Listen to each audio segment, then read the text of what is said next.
job. That is not a Chicago that makes sense. It's not a Chicago that works. And it's one that certainly doesn't put social justice, equity, and inclusion as our governing principles, as I will do if I'm fortunate enough to become your mayor. Let me take some of these issues that you've listed here. Mental health services. I actually just came from visiting with folks at the Night Ministry. And for those of you who don't know what that is, it's an organization, not-for-profit, that's been around for many decades, that provides a lot of care for young people, particularly young homeless folks, and with an overemphasis on where that population is an overemphasis of LGBTQ youth who are struggling. And one of the things that became loud and clear, both from talking to the administrators of that program and also, frankly, talking to young people who are being serviced by the program, is the level of trauma that young people are experiencing all over our city is really profound. For those of you who were able to see the March for Our Lives here in Chicago earlier this year, I described it as both heartbreaking and hopeful. And the heartbreaking point is that so many young people, either because of themselves, what's going on with family, friends, have experienced violence and other kinds of trauma at a profound level that's akin to what many of our veterans experience in Iraq and Afghanistan. There was an allusion, I think, by Paul to the fact that, and in the question, we have no mental health safety net in our city. And that provides serious challenges, both because of the closure of the clinics by Rahm Emanuel, but also, frankly, because of the budget impasse in Springfield that really did great harm to social services agencies who were providing those kinds of neighborhood-based services. Right now, our safety net for mental health is our police department. And police officers simply never will be trained, nor should they be, to provide the kind of services that are needed. So we have to rebuild our neighborhood-based infrastructure with a combination of private-public partnerships. There are hospitals and neighborhood-based clinics that have the capacity to provide these kind of mental health services, but they need the city to be actively involved as a partner to provide both resources and, frankly, use the bully pulpit of the mayor's office to drive private resources to rebuild those services.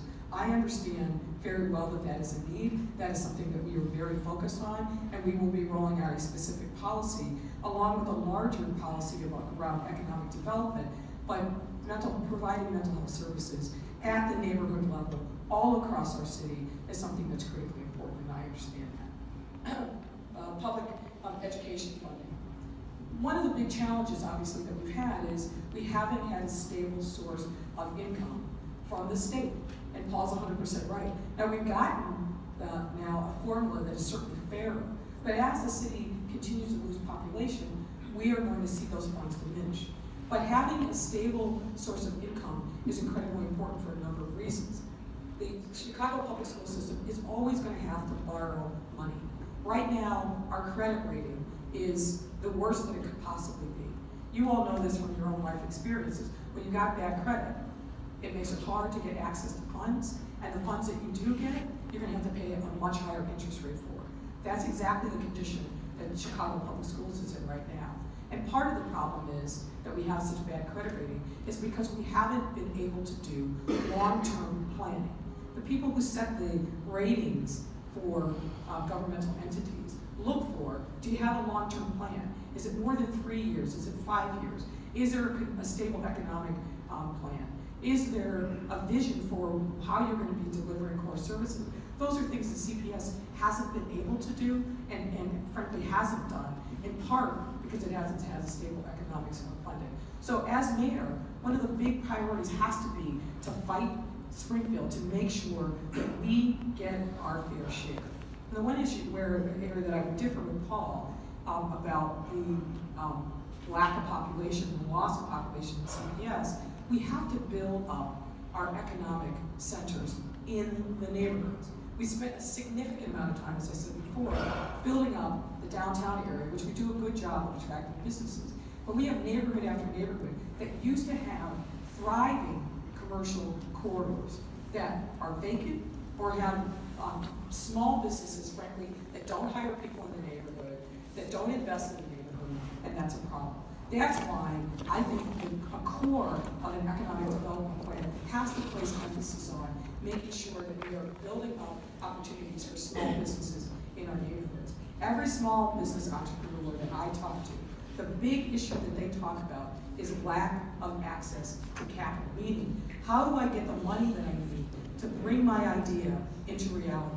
How do I make sure that I can make payroll? How do I make sure that I can actually buy a bricks and mortar space and make rent? All of those kind of basic issues that you need to have a business that can thrive, that is a real challenge for small businesses. And the city has simply not placed enough emphasis on breaking down those barriers for access to capital for small businesses. And that's something that's critically important for us to do. The other thing that's critically important for us to do is job training, and a different kind of job training.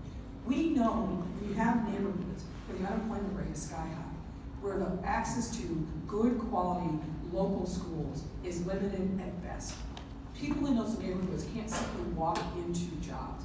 They need to have job training that includes wraparound services, that teaches people how to go to work, what that means to submit to a chain of command, to work with a supervisor, to work as a team, to provide the kind of mental health services, frankly, and trauma services that a lot of these communities need.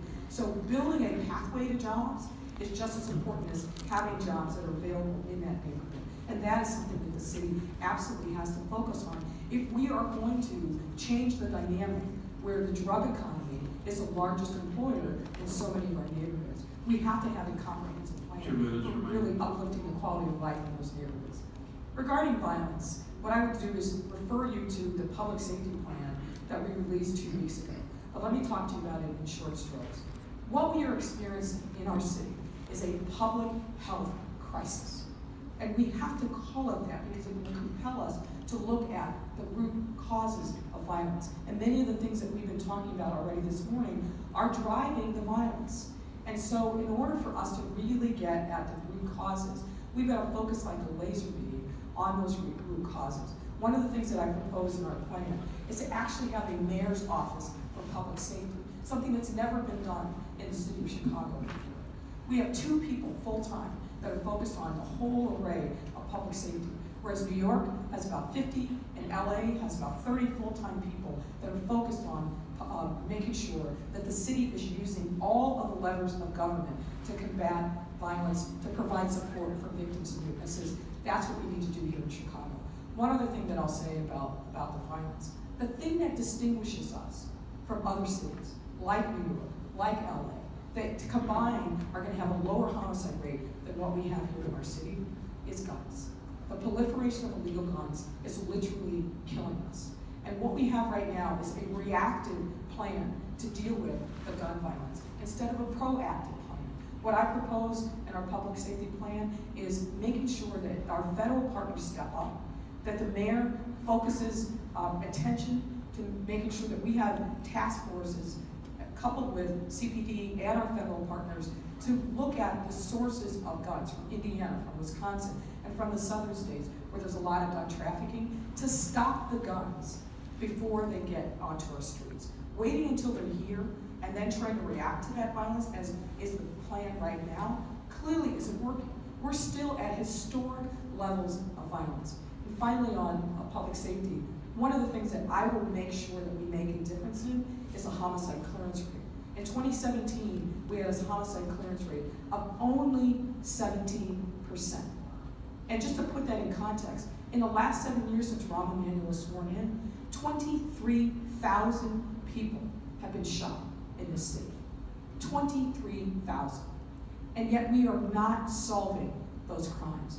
That does injustice to the victims. It says to the perpetrators that you can cause harm and go and act with impunity. So we have got to solve that problem, and I've got specific proposals on how to do that. Thank you. Troy, number 3. Okay, I'm not ready to be challenged, but I'm going to follow Laura's lead. Stand. Good morning, beautiful people. Good morning. My name is Troy LaRavi. I'm the president of the Chicago Principals and Administrators Association. I'm going to begin my remarks on higher education. Then I'm going to try and back up to take a bird's eye view of all of these problems and the common problem behind them. behind them because they're all symptoms of one problem. And then use that analysis to go into some of the others. Is that cool? All right. I'm going to start with higher education because higher education was central to me becoming who I eventually became.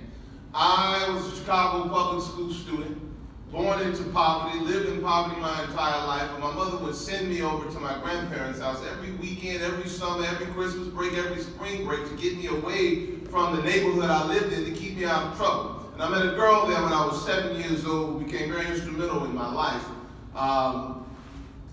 I went on to graduate from Dunbar High School. She went on to graduate from Whitney Young. She went to the University of Illinois in Champaign, and I went to the Navy.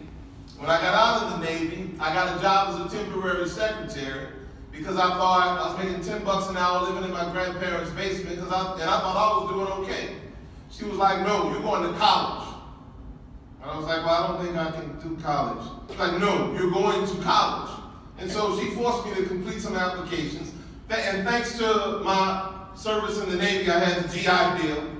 Thanks to the politics of the time, I had the Illinois Veterans Grant and the MAP grant. And so I was able to afford college. I get to college, and surprisingly, I get straight A's in my first 3 semesters. And I'm looking at my grade report, and I'm thinking, I almost didn't come here. I have straight A's at the University of Illinois in Champaign-Urbana, flagship institution of the state, public, no offense.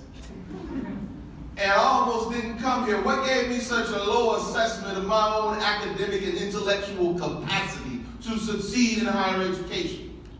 And so not only do I believe that we have to return to the days, to the type of commitment to funding education that existed when I went through, because I want other people to have that kind of opportunity. But I also believe that we have to ensure that people who are coming up in elementary school, in high school, get the kind of education and reinforcement they need to actually feel like this is an option for them. Because it was when I looked at that grade report and thought I almost didn't come here, that was when I made the decision to become a teacher. And I became a teacher because the thought in my head was that there are other people out there just like me who have the same inaccurate assessment of their own academic potential. And when they come into my classroom, they're not going to leave my classroom not understanding their potential the way I didn't understand mine. And so I went on to become a teacher. I went on to become a principal, assistant principal, and a principal. And I'll talk a little bit about that career as a principal when I get to public education. But in terms of higher education funding, what we have to understand is that all of those resources that have been stolen and snatched away from Chicagoans, from Illinoisans, from people throughout this country come from one problem. And it is the same problem that's at the root of every one of these problems on this board. And that's political corruption. I don't know if you all know, but you just happen to be standing to the godfather of research in terms of political corruption in the city of Chicago. That this is one of the most corrupt cities in America. When we look at corruption is, Bernie Sanders had this wonderful analysis. He talked about the fact that we live in an economy where most of the wealth is funneled into the hands of a few. And then those few wealthy people then use that wealth to corrupt our political systems to ensure that our elected officials make decisions that are in their favor and not in ours. And so among those private interests are banks. And those banks have corrupted our elected officials to ensure that we divest public money from education. And when you divest, when you take away the Illinois Veterans Grant, when you take away MAP grants, when you reduce Pell grants, where do students then have to go? To the same banks that funded the politicians who took away the grants in the first place. We must understand that political corruption is at the root of not only that problem, but every other problem on this board. Let's go into public education funding and equity. Chicago Public Schools is the most understaffed school district in the state of Illinois. The average, we're ranked 857th out of 858 school districts in the ratio of students to certified staff. What that means on the ground is that the average Illinois school with 600 students has 59 staff members. Guess how many staff members the average Chicago public school with the same 600 students has? Average in Illinois is 59. Chicago is 37. We have 22 fewer staff than the average Illinois school, not the top Illinois schools. We have 22 fewer staff than the average Illinois school. That's a counselor, a case manager, a social worker, a nurse, teachers to reduce class size, someone to teach a world language to our young people, someone to teach them theater, music, art, drama, what every other kid in the state of Illinois gets, we don't. And we don't because our system is corrupt. Now take a look at this next stat. Although we're the most understaffed school district in the state, we're not the most underfunded. We're dead last in staffing, but we spend $2,000 more per pupil than the state average. Let that sink in. We're dead last in staffing, and yet we spend $2,000 more per pupil than the state average. How can that possibly be? Staffing is supposed to be your biggest expense. How can you be ahead of the game in funding, below the game, dead last in the game in staffing? What are you spending your money on? And so if we go into the CPS budget, you'll see things like the Aramark custodial contract and the Sodexo custodial contract, where these people, by the time it's done, will have upwards of $1 billion of your tax dollars for privatizing custodial services, and they left our schools filthy. Oh, and they just happened to give our mayor a $250,000 campaign contribution. Political corruption is at the root of the problem with higher education funding. It is at the root of the problem with education funding in general, elementary and secondary. We take a look at the pre-K loan that was taken out to supposedly expand pre-K that was never expanded. They took out a $14 million loan to expand pre-K, $17 million, and paid these people back double. And the idea was that, well, if the kids who get pre-K do better than the kids who don't get pre-K, then that's the only way they'll get double. That's how they justify it. Well, of course the kids who get pre-K are going to do better than the kids who didn't get it. That's well-established research. Right? But guess what? The three banks that happen to give CPS that loan, Northern Trust, Pritzker, Goldman Sachs, guess what they all have in common? All around the Emmanuel campaign contributors. And you have people, I often said that I'm running for mayor of Chicago because Chicago doesn't have a mayor. The banks have a mayor. The real estate developers have a mayor. The school privatizers have a mayor. But everyday people who want a decent school system, who want to be able to pick up the phone and call the police without wondering if that's an intelligent thing to do. People like that don't have a mayor. And you have people lined up right now running for mayor, but they're not running to be your mayor. They're running and they're lining up to be the mayor for the banks, the mayor for the real estate developers, the mayor for the school privatizers. We have to see the common enemy, the common cause, the NRA. Do I have to say more in terms of mass shootings and the political corruption in our system? Mental health. Each one of our public institutions is set up to fail. And so what we have to do when we are looking at candidates is take a look at their track record. Do they have a record of standing up to the corruption that's at the root of every single one of these problems? When I was a principal at Blaine Elementary School, I called out the Barbara Byrd-Bennett contract before the FBI even began investigating and risked my job to do so. I called out the Aramark custodial contract and risked my job to do so. Was the first and only principal to do it. Called out the charter schools. Many people on this stage worked for a mayor once. Only one of them called out the corruption of that mayor while they were being subject to being fired by that mayor. That's the kind of leadership we have to look for if we want to solve any of these problems. Thank you.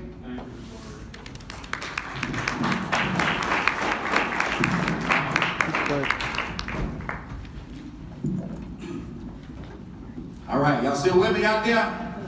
All right, clap it up for yourselves then. Let me hear some noise. Clap it up for yourselves. Come on, come on, come on, come on. I know it's hard sitting here. We all got 10 minutes apiece. But my name is J. Maul Green. I'm the youngest candidate to ever run for mayor in the city of Chicago. But I am one who grew up looking at politicians continue to take advantage of our communities. I'm one that looked up and seen every alderman, mayor, president, go all the way down the board, come into our communities when it's political season, when it's election time. I'm one who risks my life every single day as an activist over the last few years after Laquan McDonald was shot 16 times. One who stood up against the establishment, spoke on every network in the world, right up against the most powerful people in this state, and still doing it today. All because I'm doing this for the next generation. We've seen too long several politicians come into our communities, ask for our vote, but then when they get in, where are they? You don't see them again. Well, then I said, well, why is that? Well, one of the big reasons is because we didn't see them before they were running in the first place. We didn't even know who they were. So if they didn't show us how passionate about these issues in the first place, what makes you think they're going to be passionate about changing them when they get in that seat? I'm one who stood up when Laquan McDonald was shot 16 times, when Betty Jones was shot in front of right on her doorstep. Because I was passionate about the fact that I kept seeing our young brothers and sisters being killed by either someone else in the community or by police themselves. And so before I ran for mayor, I said, well, I gotta have real solutions and not just talk like many politicians do, but real solutions on how to move our city forward. For instance, they talk about policing, but what are some ways we can bridge the gap between the police department and the community? Well, first we gotta recognize that one of the biggest reasons why communities don't trust police is because there's no accountability. If I do something, if I shoot someone, I'm going where? To jail, right? But if a police officer shoots someone, they get years and years, they get bonded out by the Fraternal Order of Police, hired as a janitor, Jason Van Dyke, and they get years and years and years until they actually see a trial. And they wouldn't see a trial if Rahm Emanuel and Anita Alvarez and Gary McCarthy did not cover up the murder. He would have never seen the trial or been charged. But if it was me, a regular person, I would be under the jail. We have to stop that, and to piggyback over what Troy said, he's correct. It is all about political corruption in this city. So when we talk about holding police officers accountable, I believe that police officers should carry insurance policies. I believe that insurance companies can assess the liability on police officers and deem them too risky or uninsurable. We're spending over $1 billion over the last 10 to 15 years, and even more in the interest on the bonds that we're taking out to pay these settlements. These are our tax dollars. So every single time a police officer uses excessive force and there's a case, we're paying them with our dollars, millions of dollars each person a year. That's going to stop under our administration. And if insurance companies deem you too risky, and what you have 30% of excessive force cases committed by only 130 police officers. So if they're deemed too risky and uninsurable, and they don't have insurance, and they can't be on the streets of Chicago patrolling our streets, we're going to save money as well as get rid of the bad apples in the police department. When you talk about mental health, and I'm going to just rally off a lot of solutions. Mental health, we are not dealing with this problem in our city. As you guys know, that Rahm Emanuel shut down every single mental health facility in minority communities, cut the funding for clinical staff members in our schools. I got Tilden High School without one clinical staff member, not one. You got the police department, police officers are committing suicide at an alarming rate. Veterans, 22 veterans a day are committing suicide. We have high suicide rates in our senior citizen facilities. Why are we not dealing with this problem? This is all the way around the board.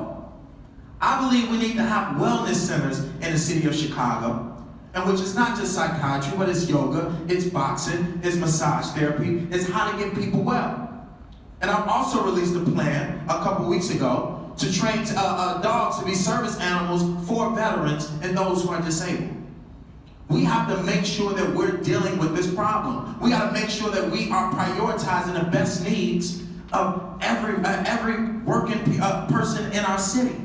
And so we need clinical staff members in our schools. But when we talk about public education, I went to many public schools. I was kicked out of 9 schools. I went to 12.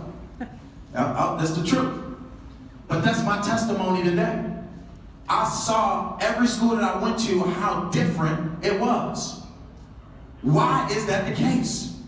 Education should not be a prize. Education should be a right in this city. So whether you're in Inglewood or North Lawndale or Austin, you should be able to get a decent education. You shouldn't have to test into a selective enrollment school to get a proper education. Every school in the city of Chicago should be on a level playing field. Schools in Inglewood should be just as good as schools in Ravenswood. That means we got to reduce classroom sizes. We have 40 kids in a classroom who don't learn the same. So essentially, we're failing them. The lack of clinical staff members, and like Troy said, the lack of staff members, period.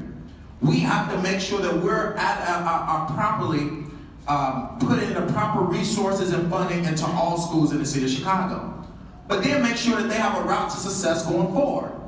It's not always, everyone doesn't want to go to college, right? You got people that want to get a trade, be an electrician, be a plumber, be on a construction site.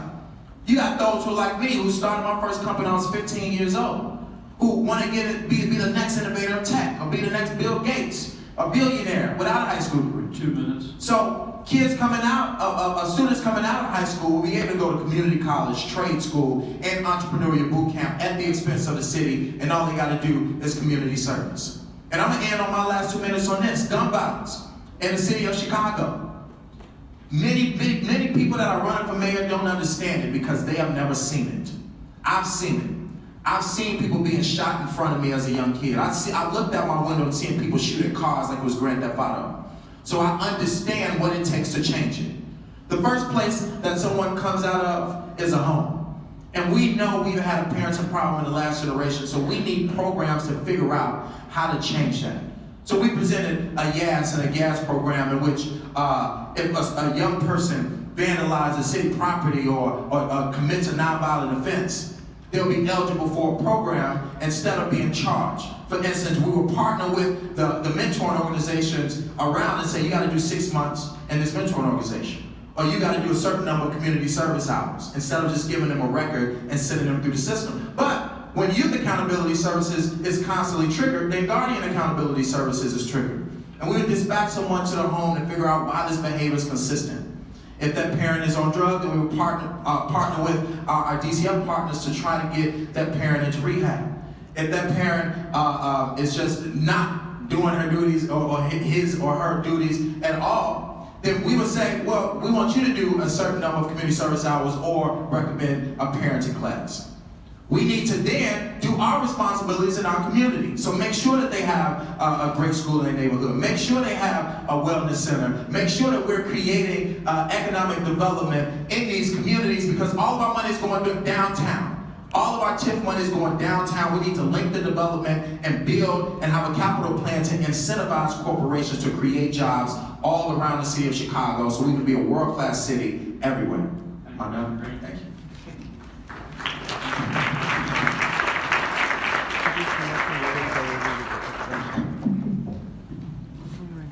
Hi everybody, I just want to thank you all for being here today.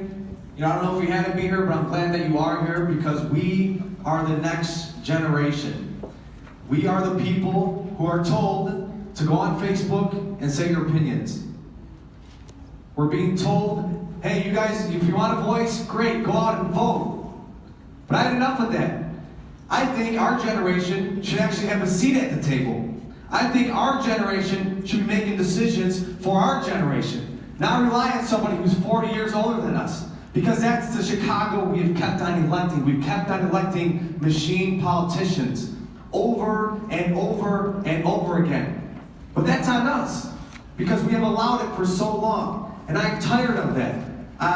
My first election, I was a senior in college. How many people in this room are a senior in college? Every single one of you can run for public office in the city of Chicago.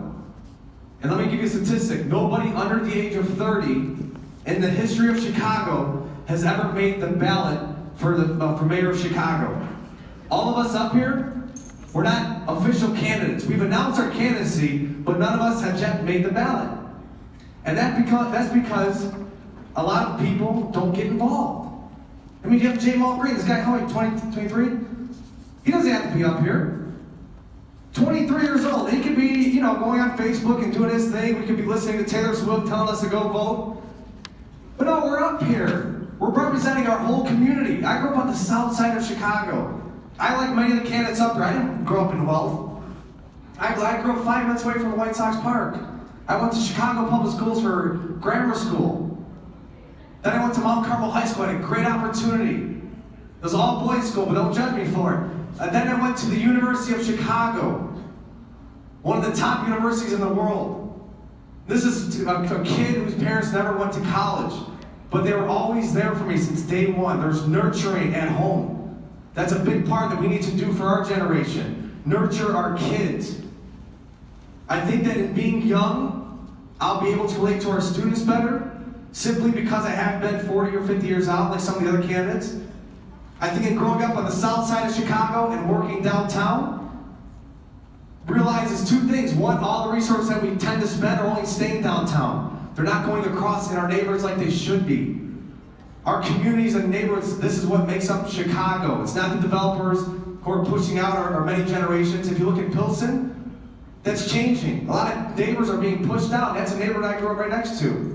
If you look at Logan Square, that a lot of people are being pushed out because they can no longer afford to live in our city, and that's wrong. But it's on us though, because we don't stick up for ourselves, the same thing is going to happen year after year. And I'm running for mayor because I think I can, let me change that word, I know I can make a difference in our system. I know that I'm not going to listen to campaign donors. I know I'm not going to listen to the machine. I've challenged a machine member before. They spent $650,000 to beat me 4 years ago, but we shook the boat. We woke people up saying, hey, if you want to make a difference, go out and do it. Yeah, there's a lot of things in life that are not fair, but don't be a victim. Stand up for yourselves. The one thing I want to mention to everybody, I know a lot of things are going to be said up here. There's a lot of words, and if I ask you what the first or second speaker said compared to the fourth and fifth, there's a lot of information out there, right? One thing I want you to take home today is this one phrase, and I learned it in football. And I was a tackling dummy in high school. I wasn't a good football player. But let me tell you this phrase. If it is to be, it's up to me. Don't rely on other people to change your lives. It is on you. And every single one of you can make a difference in this world. And don't let anybody ever tell you you can't, because there are a lot of dream killers out there. There's a lot of people in the business of telling you you cannot do something in life. And I don't care if it's your college counselor or your college friend. If they're not supportive of you, do not listen to them. Do what you want to do in life because you care. Do what you want to do in life because you know you have greatness within you. And do what you want to do in life because you know you are capable of doing it and that it is possible. I know there's a lot of issues up here. I don't want to waste a lot of time. I know I would like to do more of the interaction with you all here. And I think that would be more beneficial. So thank you all for having me today. Thank you all for having us today. And thank you for coming.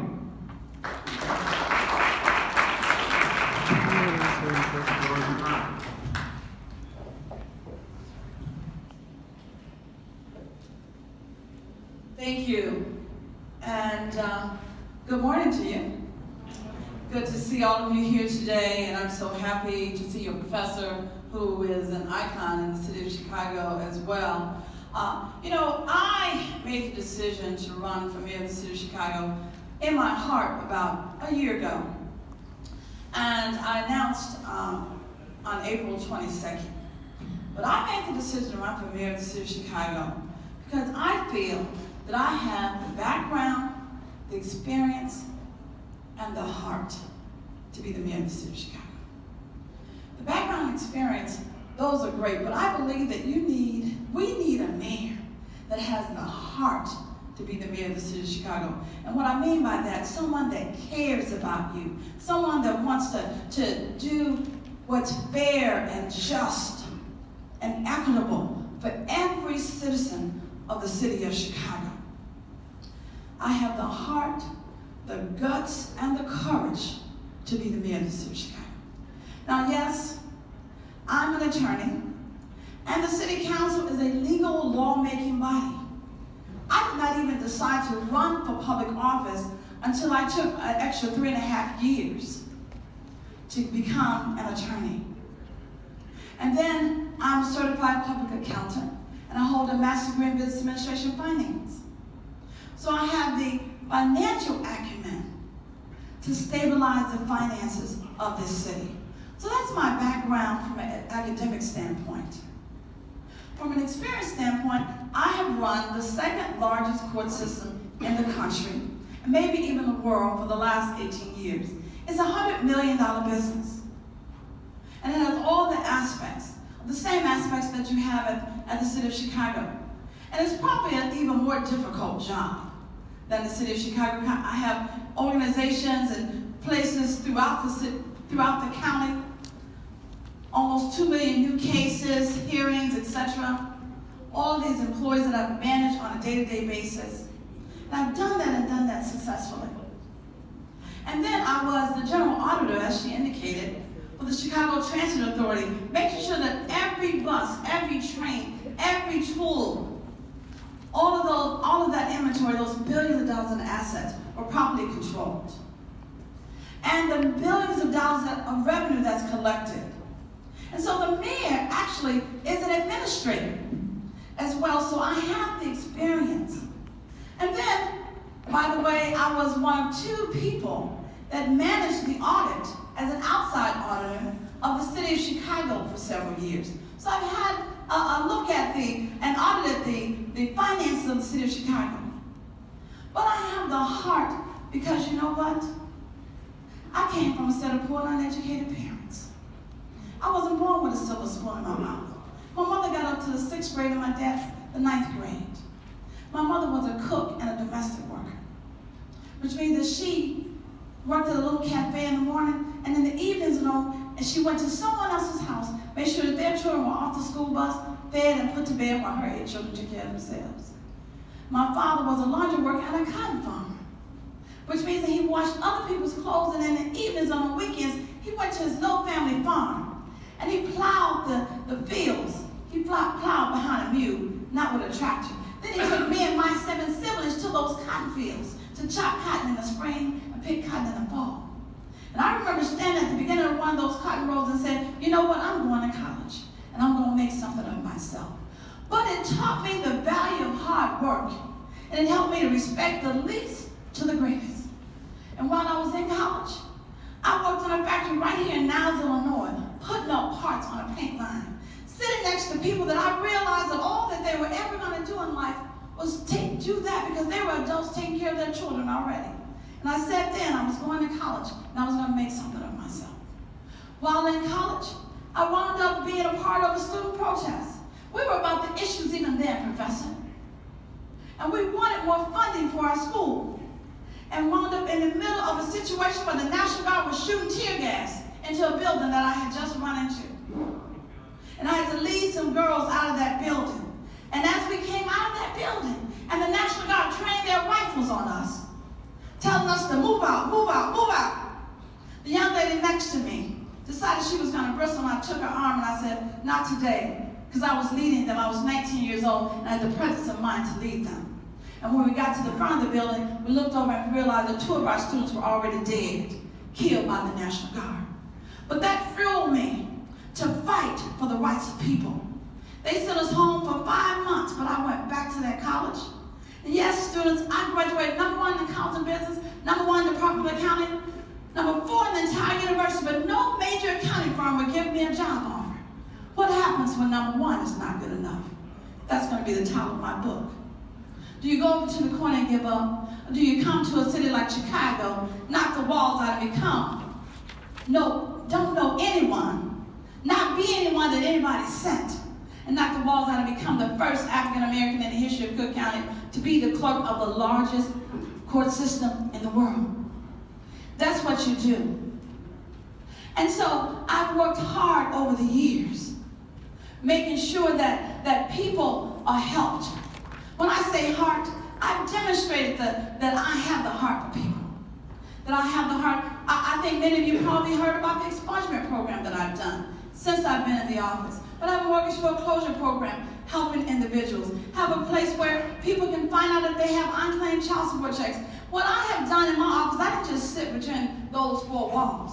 I've gone outside of those walls to make sure that people were helped in every way that I possibly can. That's what people are supposed to do when you are an elected official. I've been in the communities. Could you respond to these? Yes, sir, and I'm going to. And now I'm getting to the questions. Now, I wanted to tell you something about myself. The first thing you talked about is mental health. And you talked about the $82 million that have been cut from our budget. And so what I want to do, and I want to work to bring those mental health clinics back to the city of Chicago. I want to work with the state government, and much of that money is pass-through money from the federal government. And we have to work hard to bring that money back and then put funding there as well ourselves to bring mental health clinics back to the city of Chicago. You talked about equitable funding for the Chicago Public Schools and the cycle of poor performance. Now, I have a plan to overhaul the entire Chicago Public Schools. And what I want to do is overhaul it from the top to the bottom. Because every child deserves to have a high-quality education. We're talking about a global economy, and our children can't even compete locally. And so I want to look at the infrastructure. I want to look at the teachers, how they're being trained. I want to look at the curriculum, because the curriculum is too low in our Chicago Public Schools. I want to look at whether or not that the charter system. I am not a fan of charter schools. I believe that we need to bring the Chicago Public Schools up to the level that it needs to be. We want to look at how it's being cleaned. We want to make sure that our children are protected, because we already had the scandal as it relates to children being sexually assaulted.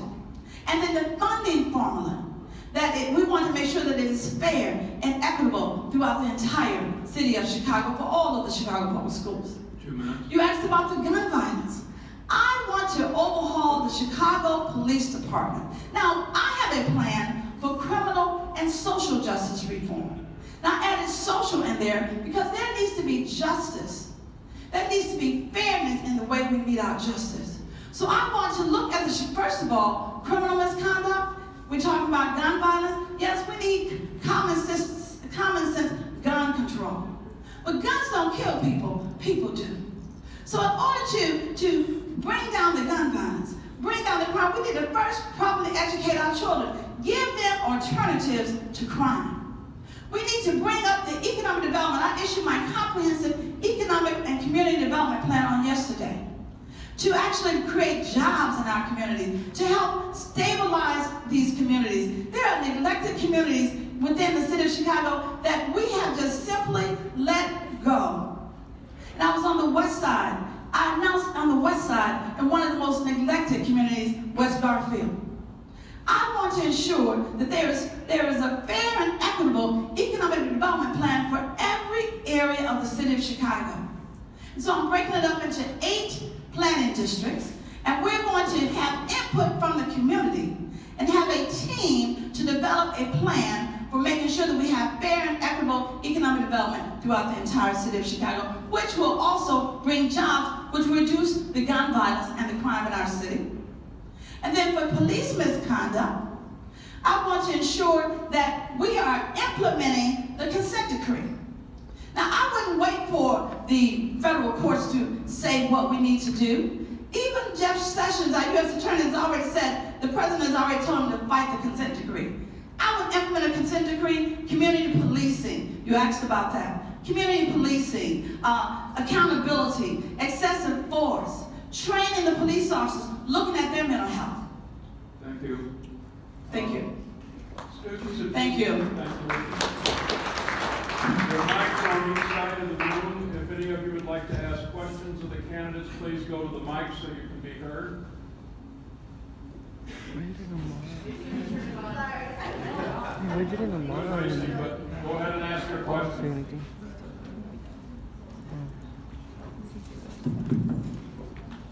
Okay, so my name is Estrella. I am a junior here at UIC. I'm majoring in political science, minor in criminology, and that's a little background from me. A lot of you guys, I have quoted you. You were saying that we had lost touches with a lot of the communities and let them fall. My concern, it wasn't chosen up in there, so I wanted to propose it to you.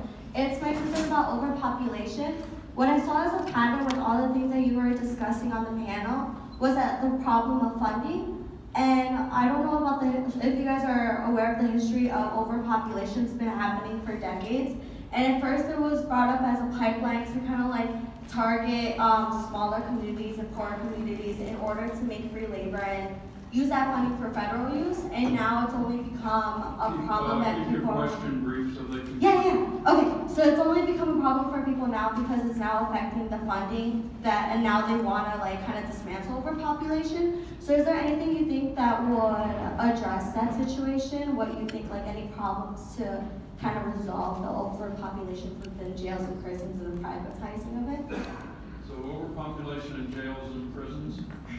Mara, you didn't get much of a chance. You stopped your comments early. We'll let you start, and then Lori, and then whoever wants to chime in. Thank you. So just to make sure that I'm clear, the question is the problem of overpopulation in prisons and linking that to whether it's a good thing because it helps the private prison industry. Is that sort of the context of it? I'm still against overpopulation right now, especially when we're in such a bad funding state, especially for the communities in Chicago. Yes. Just to address that problem, like to de-overpopulate. Yes, so that's actually an excellent question. So just briefly on the issue of criminal justice reform, one of the two biggest factors in that is, one, the amount that the state spends in incarceration. So there was a study that came out a couple of years ago. It was called $1 Million Blocks, and it showed that on one block in the Austin community, the state spent $1 million incarcerating individuals. That's one block. About $4 billion overall, $1.4 billion overall incarcerating people from the state. So the counter to that is, how do you essentially cut off the prison pipeline? That is a direct connection to investments that build strong people and strong communities. And so when you look at the issue of education funding, for example, we're all talking about where is the funding going to come from, and then you compare that to where we're actually diverting funds to incarceration and linking that, because I will say across the country there is this issue of incentives that actually provide incentives for funneling people into the prison system. So you have to address those things at the root. It's not just a city issue, it is a state issue, but at the city level, what it requires for us to do is make sure we're investing in young people from the very beginning. This means that they have to have access to all of the things that everyone will say up here we need. Extracurricular programs, job training programs, access to the arts and career technical education in schools. These are the things that actually divert people from engaging in any activity that will lead them into the prison system. But the other thing is recognizing the policies that are implemented in the city that can lead to that. One that is in the national news now is the stop and frisk, right? So now there's a resurgence of stop and frisk. But if you know in the city of Chicago, that policy was horrible because out of the 250,000 individuals that were stopped in a 4-month time period, there were hardly none of those stops resulted in anything that was found to be an arrestable offense. Yet we know that 72% of those individuals that were stopped were black, right? So when you look at black and brown people, those stops have tended to be pretextual, right? And then they lead to people being funneled into the prison system, and it leads them to being ticketed unfairly, and we all know what that leads to. So again, the overarching issue is we have to look at the structural mechanisms that actually divert people into the prison system. And we have to actually counter that by investing in the things that create stronger people in communities, investing in education, investing in workforce pipelines that actually funnel into high value add sectors, looking at the issues of stop and frisk and all of those policy implementations that have been detrimental to communities. Thank you. Just so we get everybody to be able to make comments. Lori, and then down anybody else that wants to comment. Paul, you're next. Hi there, thank you for your question. Your concern is a valid one, but I want to make sure that we've got the right data.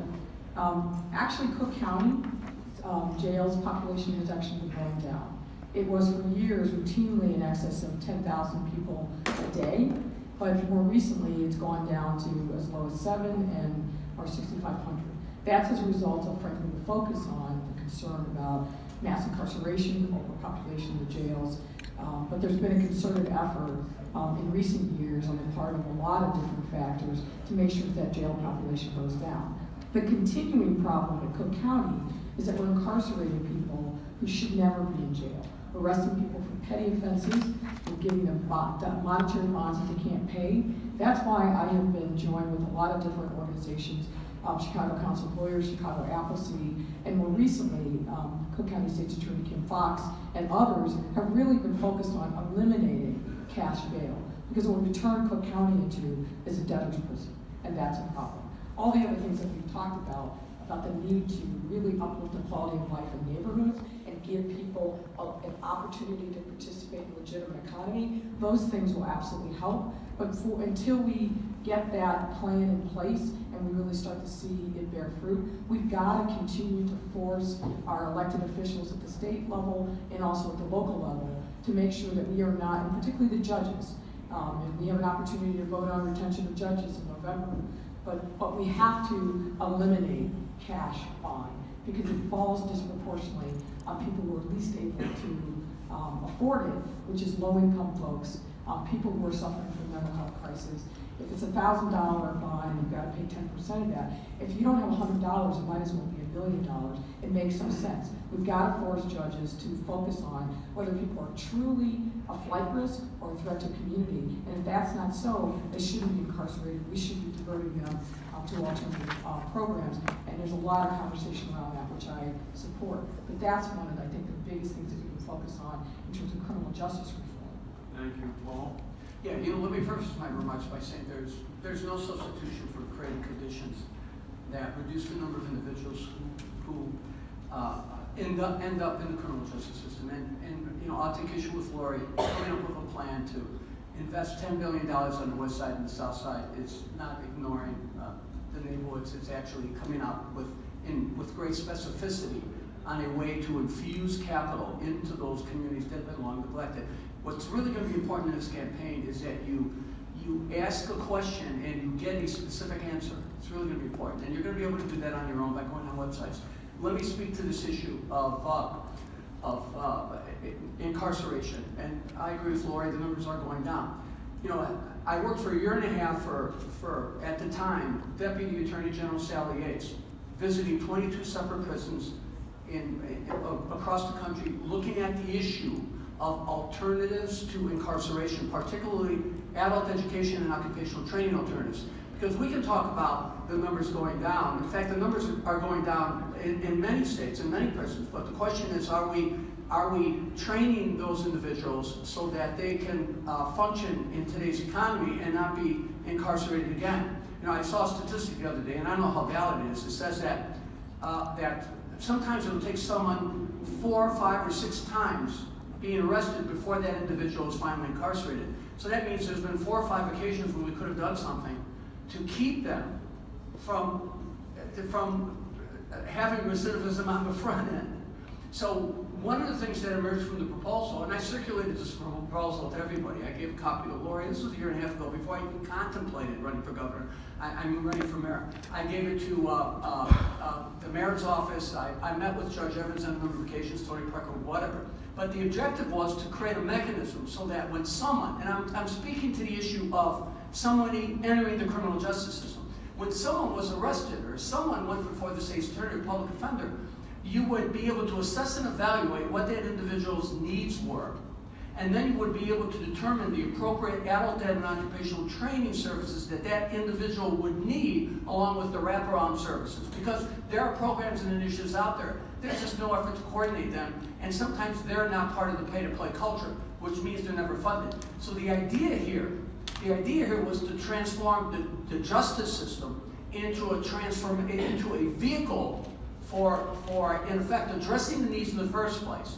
We see it with, for example, if we could finish with that and I'll just say we see it with an example of alternative sentencing for drug offenders and things like that. Well, what about adult and education alternative sentencing? What about alternatives to even charging somebody by assessing and evaluating that individual and getting them into the right adult ed and occupational training programs? Thank you, and thank you for that question.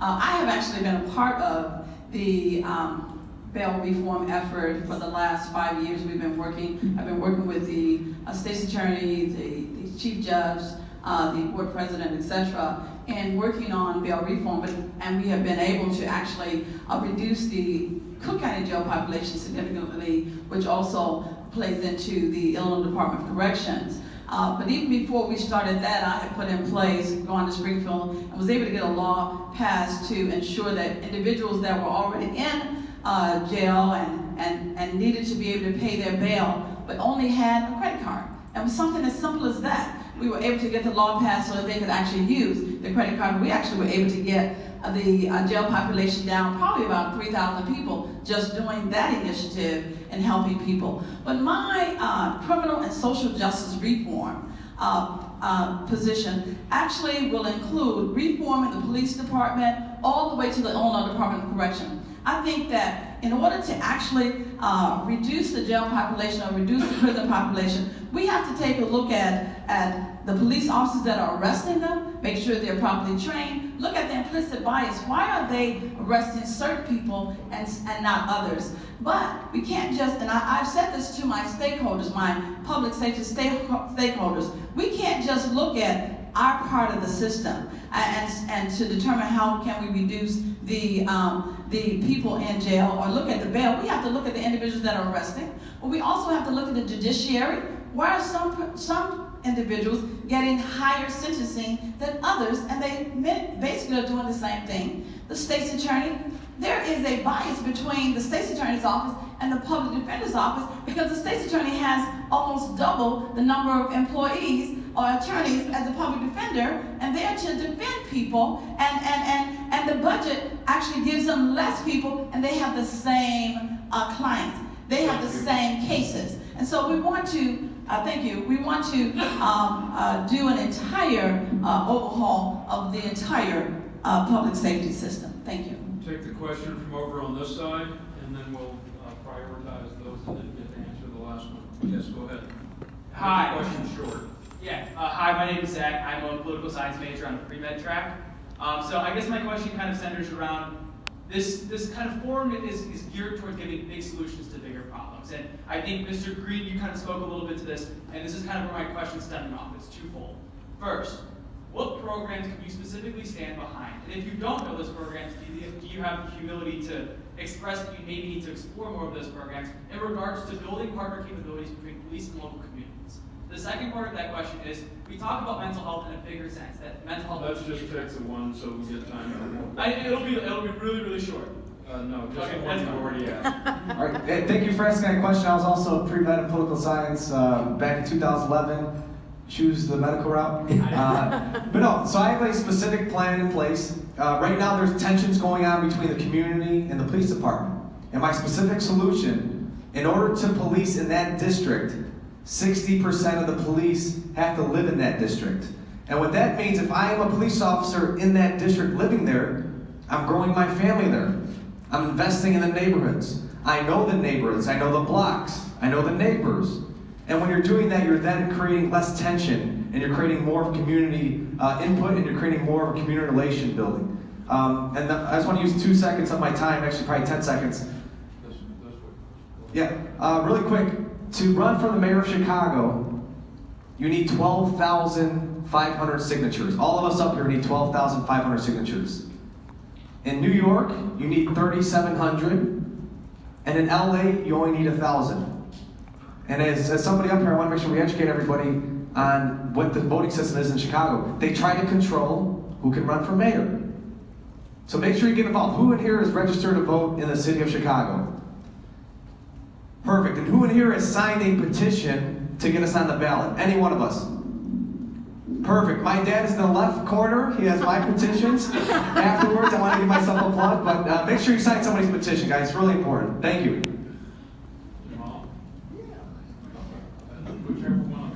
Troy, want to go first? Go ahead.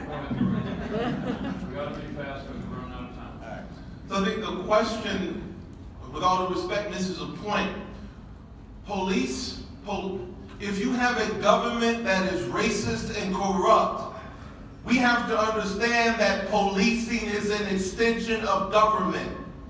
Government controls policing. And so if your government is corrupt and racist, they will use your police force in a manner that is also corrupt and racist. Take a look at some of the data.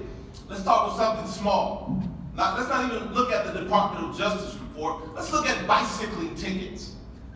397 bicycling tickets written in Austin. I don't know how they found 397 people riding bikes in Austin. But they found 397 people to ticket in a certain time period, and in that same time period, 5 people ticketed in Lincoln Park.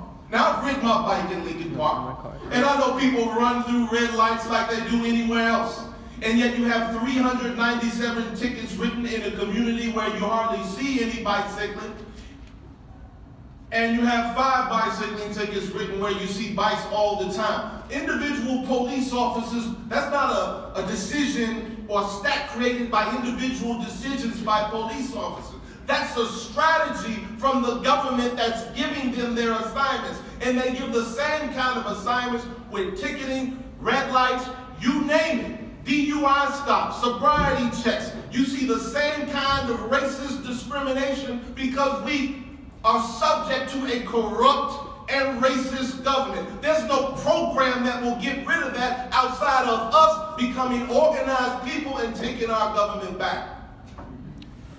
Thank you, Troy. I really appreciate it. Thank you. So, I talked about one of the things as far as holding police officers accountable with insurance policies. A couple more things that are important when you talk about building a relationship.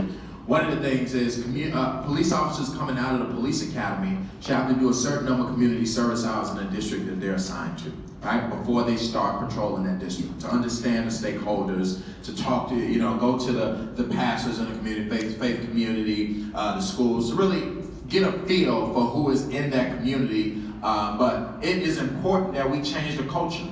And that's going to start from the top down. Another thing that's important, and I need my time so we can get to some more questions, is we need a marketing and crisis management department in the police department. All right, we need people that are experts that understand whether